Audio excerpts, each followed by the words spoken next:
Welcome everybody. My name is Ana Lorea. Through this expert webinar, I'm going to share our experience at Ingenieria Zero Consultants in the design of a singular bridge.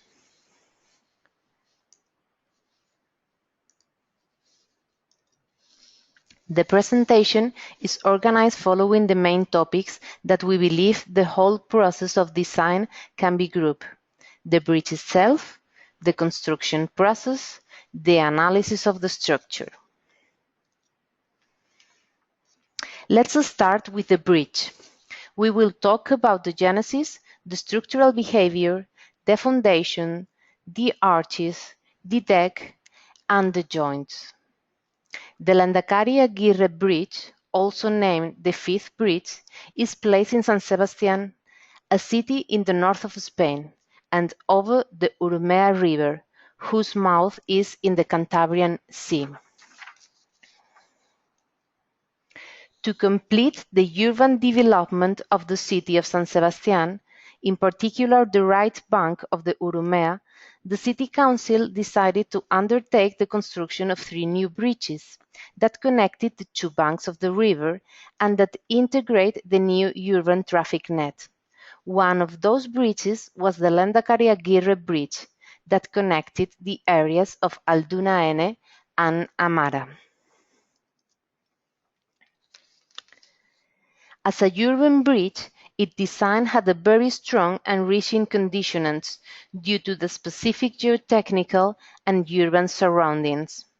There was no space available in the left bank, only 3 meters, because there was no permission to interrupt the traffic during the construction works. Regarding to the geotechnical, the bedrock, which is the yellow line in the picture, appeared at a 40 meters depth on the left bank and at 5 meters on the right. This river has a fluvial traffic, so the left bank was navigable. As a conclusion, all the main constraints concur on the left bank, which produces that we have to concentrate the structural flows on the other side, the right bank. The conception of the Fifth Bridge was ruled by the need of crossing the 80 meters river width without any intermediate support, and by the aesthetical requirement of having the maximum visual permeability and formal integration into the urban environment. Also, under the deck, the 500-year flood has to be respected. This lets a maximum girder depth of 1.1 meters. As we can see in the picture, this flood occurred just after finishing the construction of the bridge. With all these conditionants, the solution projected was an asymmetric arch bridge that concentrated the flow of loads on the right bank in a huge counterweight and has simple support at the opposite. The arches spring from the abutment 4.2 meters under the deck and overpasses the deck at 18 meters, creating a bowstring of 62 meters. To contain the impact of the structure in the surroundings, the maximum height of the arch was 3.35 above the deck. The efficient work of the abutment allows to reduce the equivalent span of the bridge, having a span depth ratio of the 24th. The deck was 27.5 meters width, and it was formed by a composite beams in the transverse direction and by a concrete prestressed slab of 26 centimeters thick in the longitudinal one. 2 longitudinal steel girders work together with the deck in order to tie the arches. The transmission of loads from the deck to the arches is performed through 13 stainless steel hangers. The plan is also asymmetric. The two parallel arches define an inner space formed by the driveway and the sidewalk. The other sidewalk is supported by a system of rims that flies over the river. As we can see in the picture, both sidewalks were treated with different materials, wood and tile ceramic.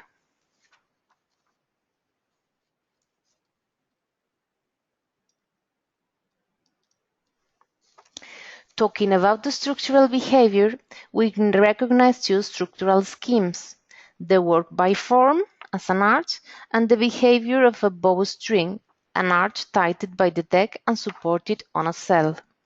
This structural behavior is shown in the axial force diagram: tension in the deck and in the anchor to the abutment, and compression in the arches.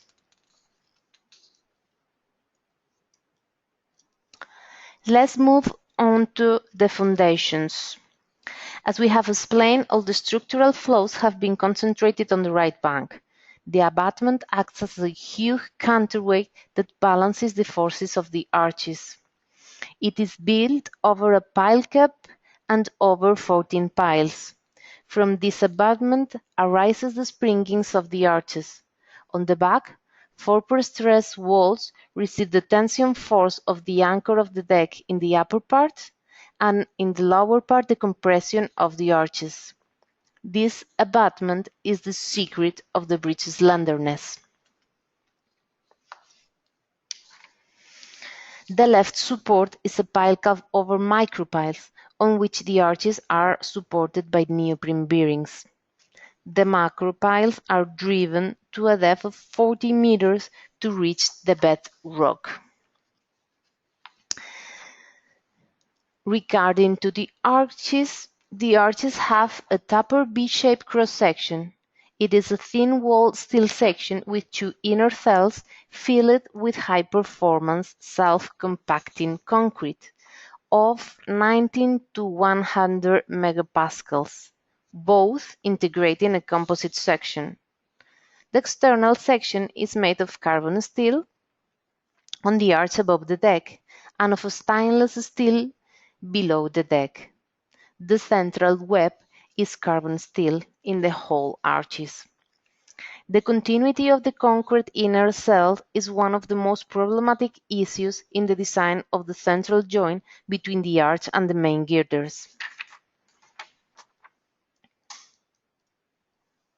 Two carbon steel longitudinal girders work together with the deck to tie the arches. They have trapezoidal cross-section and are embedded in the abutment to anchor the tension. 13 stainless steel hangers transmit the loads from the deck to the arches. In the picture we can see the longitudinal girder in the steel workshop and the transmission from the trapezoidal section to the anchor piece embedded in the abutment.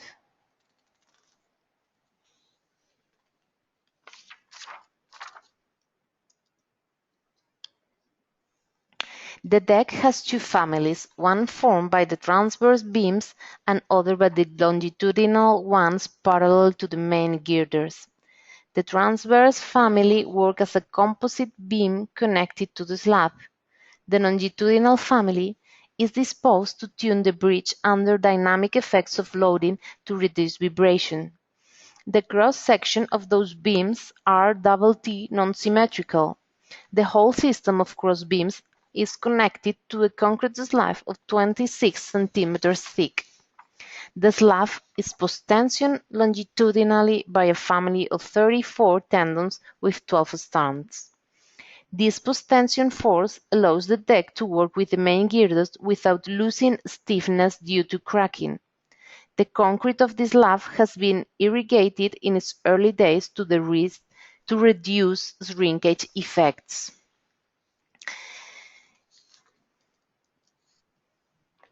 The joint between the arches and the main girders are geometrically very complex. The flow of forces cannot be interrupted and have to be transferred to each element at the joints. The continuity of the inner concrete cells has to be guaranteed. Local geometric and analytical models have been done to study the best solution. Finally, two inner diagonals were fixed, crossing the girders completely. Those are the green and the red lines in the picture. That diagonals permit the flow of concrete inside the joint. In that zone, vertical diaphragms every 1.5 meters were disposed to make the section of the arch and the girder work together. We can see in the section how the concrete cells crosses with no interruption the joint, and the different section that it generates. Here we can see the geometric complexity or one of the local geometrical model that has been done to study the intersection between the arch, the main girder, the crossbeam, and the side cantilever. In the lower part is where the concrete cell passes through.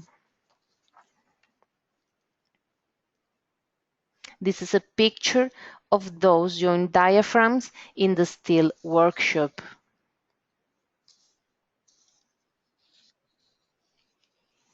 Well, having introduced the bridge, let's have a look at the construction process.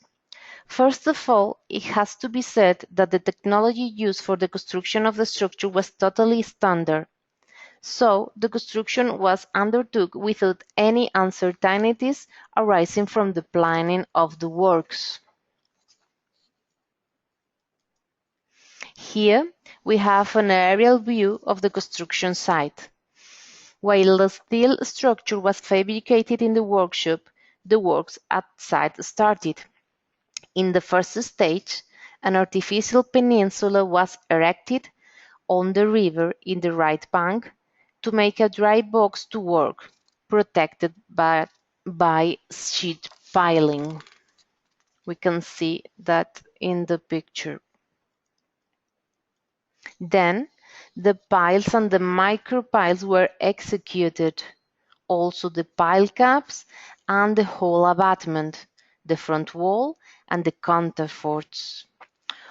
On the peninsula, shoring towers were placed to temporarily support the springings of the arches.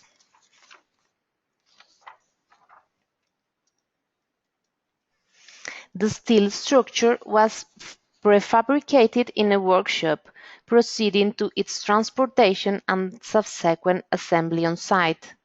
The assembly reached a very high quality standards and the geometry achieved the V-taper section shape of the arches with no deviations. In the picture we can see the moment in which the piece of the joint and the springing of the arch was loaded for transportation in the cargo truck.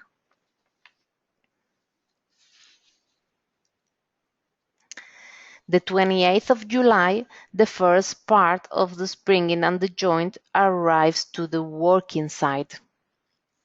It was a steel piece of 28.5 meters length and 6 meters high. Two cranes position it in the abutment and temporarily prop it on the shoring towers.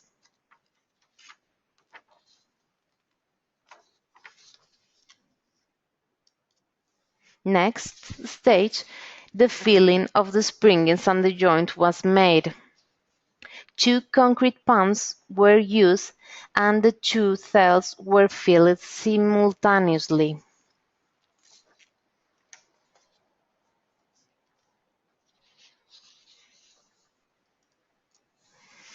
For the high-performance concrete, we finally reached the strength of 100 megapascals. It was also self-compacting. We used set retarders in order to have workability and no segregation. That was crucial because we need to avoid working joints. In the end, we reached at 28 days 90 megapascals and at 90 days 100 megapascals resistance. Meanwhile, the assembly on site of the rest of the steel parts continues in the park located on the right bank.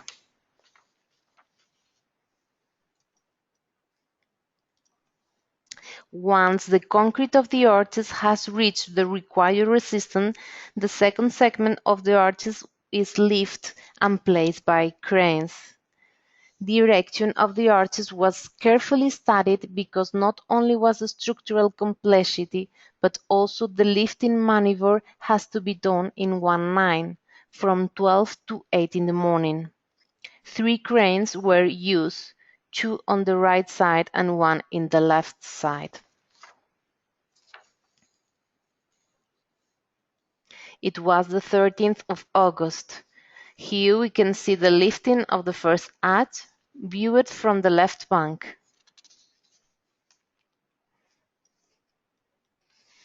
Here from the right bank, the welding of the first arch to the first segment.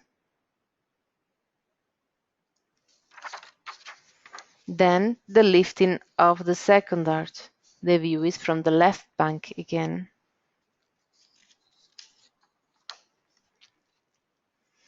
All the lifting was modelized with Midas civil. In each of its stages we can see some of its results.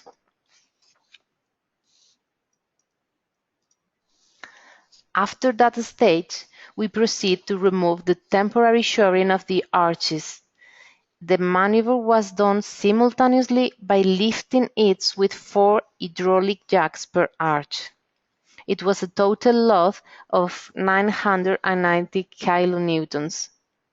We estimated a vertical deflection of 70 millimeters, considering that the concrete of the springings was cracked, and 59 if it's not.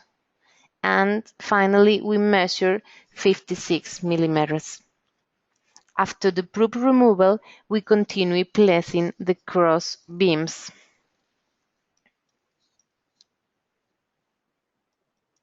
Once the beams were placed, the next stage was the filling of the central part of the arches. We did it with 4 concrete pans and filling simultaneously the 2 cells from both sides of each arch, in order to avoid any construction joint in the concrete. It was the 13th of September.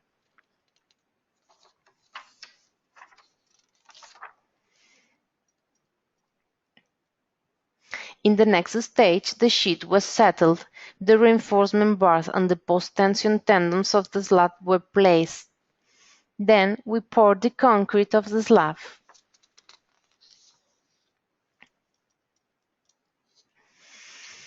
Just after vibrating, the slab was irrigated during 72 hours.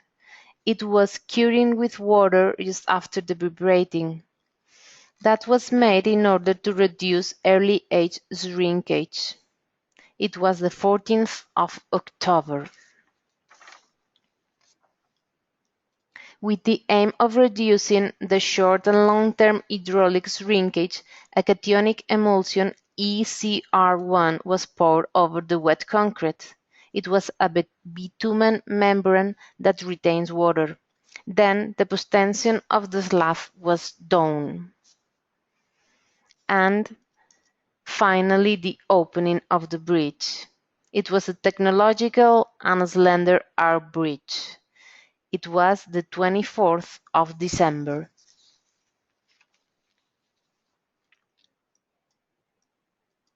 Well, next and last topic, the analysis.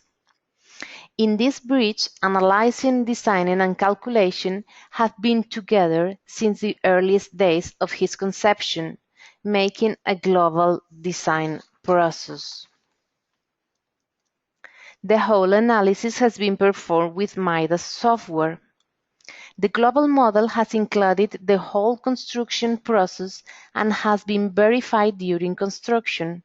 All time-dependent effects have been considered.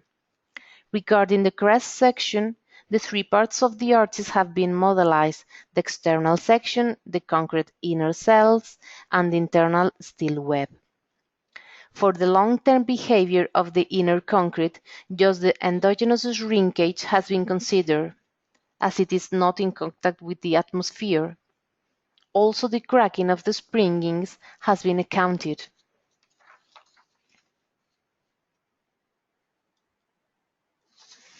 The composite deck has been simulated with steel beams connected with elastic links to a Viernet grillage that represents the concrete slab. In the picture we can see the scheme. As the slab was a pre-stressed concrete deck, tendons has been introduced in the model.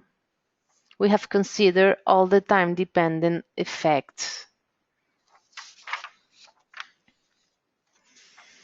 In the next images, we can have a look at the different stages modelized for the construction process.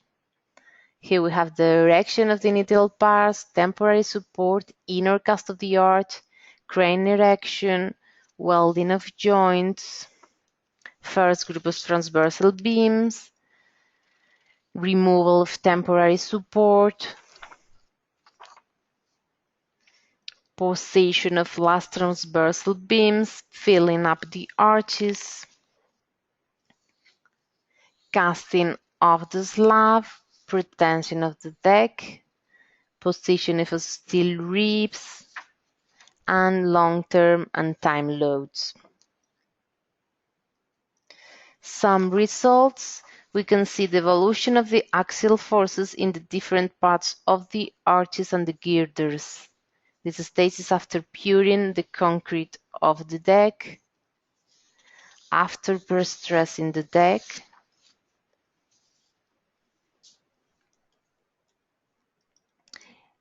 and long-term effects, force redistribution after 10,000 days. Okay. We can see here the effect of the lateral introduction of tension load of the deck in the slab. We can see the effect in the grillage.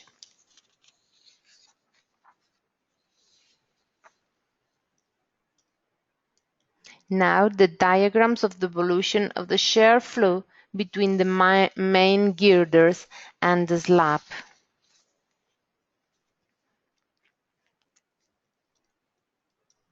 Okay. For the study of local effects, several finite element models have been realized. The fact is that some parts were out of scope with Eurocode 3.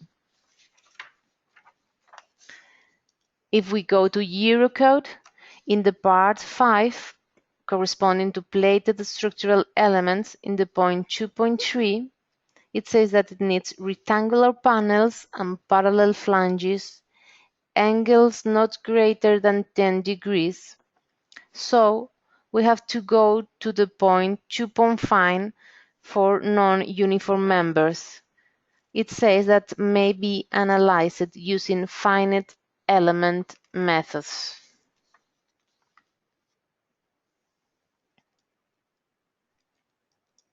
For the finite element models, we have based on the second consideration and hypothesis. The elements of concrete in the global model have released their rotational degrees of freedom. All the plates have stud connectors to avoid local buckling, so we have section class 2. The ultimate strain in compression has maintained the compatibility between steel and concrete, as it is a composite section. The ultimate resistance, stress resistance of the concrete is 0.85, and we have not considered the post-peak resistance. Those hypotheses are enough to consider the force separately in the steel and in the concrete. We have also verified for the ultimate limit states that the composite section has its ultimate load 20% higher than considering the forces separately. So we have considered the nonlinear material behavior and the strain-stress curve according to Eurocode. Here we have the local models. This is a slice of a diaphragm. We have made plate nonlinear models in which we apply the forces from the global model. Above we have the global model with elastic links, and below we have the plated model. We have included those effects in order to study the transversal effects. In these pictures we have the results. To simulate the restraint to lateral distortion due to inner concrete, we have modelized nonlinear truss in the cells where the concrete is placed. We can see in the right side.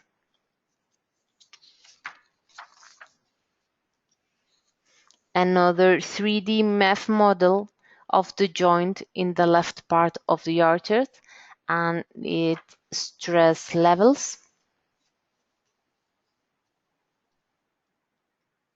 The stress levels here were Midas stress with a maximum capacity of 1.28. A 3D MEF model for a joint slice with 3 different steel grades.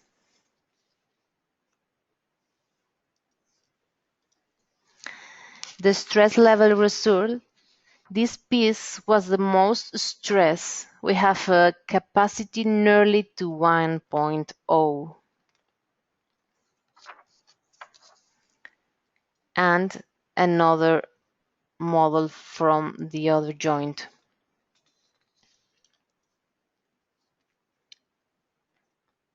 Okay.